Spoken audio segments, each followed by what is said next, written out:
നമസ്കാരം, രുചികളുടെ ലോകത്തിലേക്ക് എല്ലാവർക്കും ഒരിക്കൽ കൂടെ സ്വാഗതം.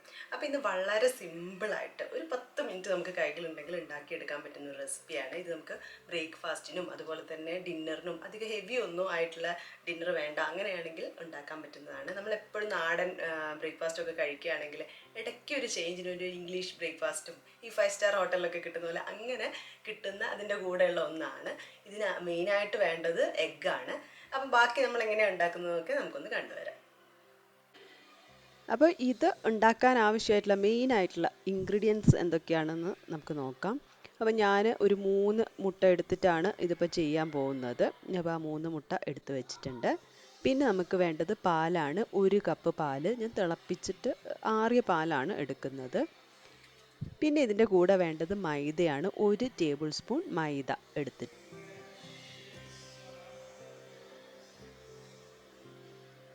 അപ്പോൾ ആദ്യം തന്നെ ഒരു ബൗളൊക്കെ എടുത്തു വെച്ചു.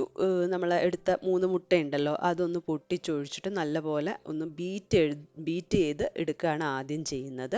അപ്പോൾ അതിന് മുന്നേ ഇതിലേക്ക് കുറച്ച് ഉപ്പ്, ഒരു നുള്ളുപ്പ് ഇട്ട് കൊടുക്കുന്നുണ്ട്. അതുപോലെ തന്നെ ഒരു 1/2 ടീസ്പൂൺ കുരുമുളക് പൊടിയും കൂടെ ഇട്ട് നല്ലപോലെ നമുക്ക് ബീറ്റ് ചെയ്തെടുക്കാം. ഇനി ഒരു പാൻ അടുപ്പത്ത് വെച്ചു, ചൂടായി. ഇതിലേക്ക് ഓയിൽ ഒഴിച്ചു കൊടുക്കുന്നുണ്ട്. ഒരു ടീസ്പൂൺ, 1.5 ടീസ്പൂൺ ഓയിലാണ് ഒഴിക്കുന്നത്. എന്നിട്ട് നമ്മൾ ബീറ്റ് ചെയ്ത് വെച്ച മുട്ട ഇതിലേക്ക് ഒഴിച്ചു കൊടുക്കാം. അതിനുശേഷം നമ്മൾ സ്ക്രാമ്പിൾഡ് എഗ്ഗ് ഉണ്ടാക്കുമല്ലോ, എല്ലാവർക്കും അറിയാമല്ലോ, അതുപോലെ തന്നെ ചെയ്തെടുക്കാം. നമ്മൾ നടുവെന്ന് ഇങ്ങനെ തുടങ്ങി അങ്ങനെ ചെയ്യുന്നതാണ് നല്ലത്.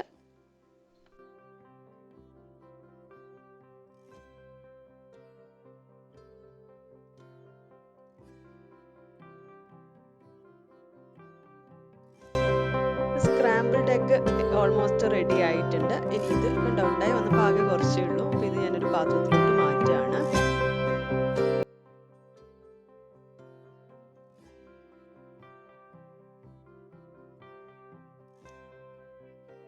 ഇനി അതേ പാൻ എടുത്തു, സ്റ്റൗവിൽ വെച്ചു.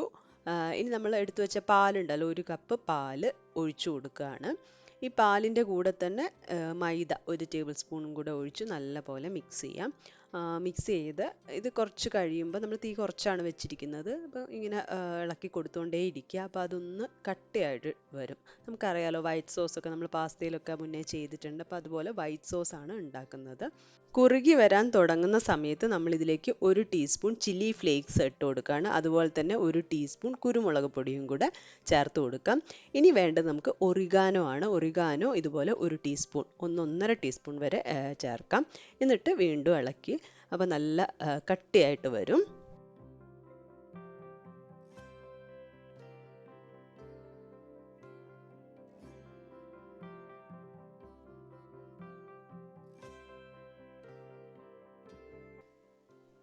അപ്പോൾ ഇതാ സോസ് ഏതാണ്ട് ഇതുപോലെ കട്ടയായി വന്നിട്ടുണ്ട്.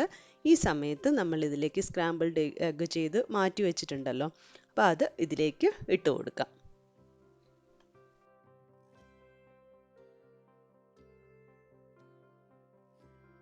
നല്ലപോലെ മിക്സ് ചെയ്തെടുത്ത സംഭവം റെഡി. എന്ത് എളുപ്പത്തിൽ നമ്മൾ ഉണ്ടാക്കിയെടുത്ത കുറഞ്ഞൊരു സമയം കൊണ്ട് അല്ലേ. അപ്പോൾ എപ്പോഴും ഒരുപോലത്തെ ആഹാരമൊക്കെ കഴിക്കുമ്പോൾ, ബ്രേക്ക്ഫാസ്റ്റൊക്കെ ആയാലും നാടൻ തന്നെ കഴിച്ച് ഒരു ചെറിയ മടുപ്പൊക്കെ വരുമ്പോൾ ഇങ്ങനെയും ട്രൈ ചെയ്യാവുന്നതാണ്. നമുക്ക് എളുപ്പം ഉണ്ടാക്കിയെടുക്കാം, ആർക്കും ഉണ്ടാക്കാവുന്നതേ ഉള്ളൂ. അപ്പോൾ ട്രൈ ചെയ്ത് നോക്കി നിങ്ങളുടെ അഭിപ്രായങ്ങളൊക്കെ കമൻസ് ആയിട്ട് അറിയിക്കുക. അതുപോലെ ആരെങ്കിലും സബ്സ്ക്രൈബ് ചെയ്യാതെ കാണുന്നുണ്ടെങ്കിൽ സബ്സ്ക്രൈബ് ചെയ്യാനും കൂടെ മറക്കരുത്.